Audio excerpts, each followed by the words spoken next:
আসসালামু আলাইকুম। সবাই কেমন আছেন? আশা করি সবাই ভালো আছেন। আলহামদুলিল্লাহ, আমিও ভালো আছি। যাই হোক, আপনাদের মাধ্যমে ছোট একটা ভিডিও তুলে ধরব। মসজিদে আলী বিন আবু তালিব, হজরত আলী রাদিয়াল্লাহু তাআলা আনহুর মসজিদ মদিনা, একদম হারামের পাশে। তো মসজিদের সাইনবোর্ডটাকে দেখুন। যারা আরবি পড়তে পারেন আরবি পড়বেন, যারা ইংলিশে পড়তে পারেন ইংলিশ পড়বেন।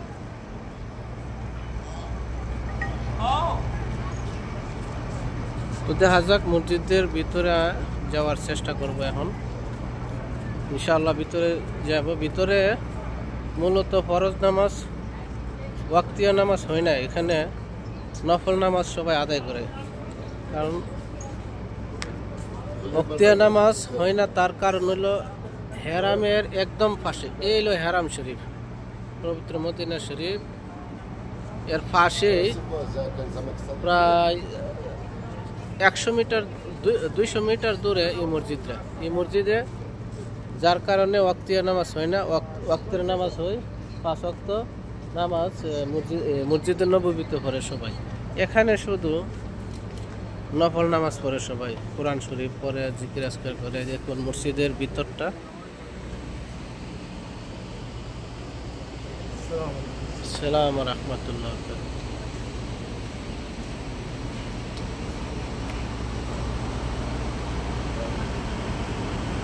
এই হলো মসজিদের ভিতরের দৃশ্যটা। সিকিউরিটি আছে, সবই আছে এখানে। সবাই নফল ইবাদত করে, নফল নামাজ পড়ে।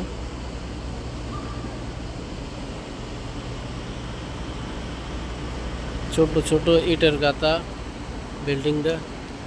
এই মসজিদের ছোট ছোট ইটের বানানো, অনেক সুন্দর, ডিজাইনটা অনেক সুন্দর। দেখুন, তো আপনাদেরকে বাহিরের দৃশ্যটা দেখাবো।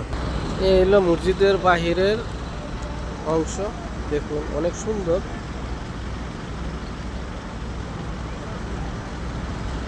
তো একদম হারাম শরীফের পাশে।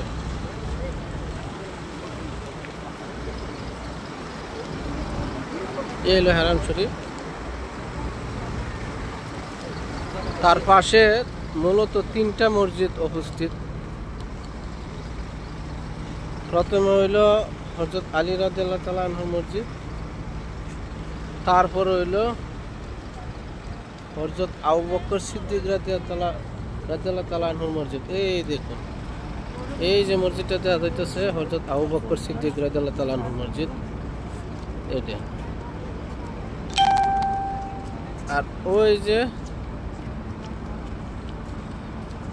বড় বড় 3টা গম্বুজওয়ালা মসজিদ, যে এটা হলো আপনার গামামা মসজিদ, মসজিদে গামামা। 3টা মসজিদ হারামের একদম পাশে। তো সবাই ভিডিওটা লাইক করবেন, শেয়ার করবেন।